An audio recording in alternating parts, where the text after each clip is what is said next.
pineapple train, all golden green, was the fruitiest ride you've ever seen. With Mr. Pine, the spiky guy, and striped conductor, hat held high, he shouted, "Time to roll today, we've pies to save and no delay." The apples called from Orchard Row, the pie parade is set to go. But on the tracks, oh what a plight, a berry pile blocked left and right.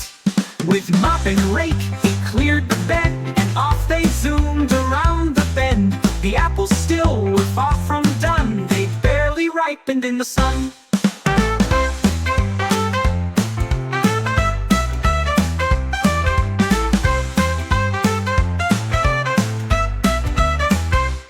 "Let's lend a hand," said Cool Cukes. They boxed those apples up in flukes. The pineapple train went full steam wide to Pieville town and Sticky Pie. Crowd!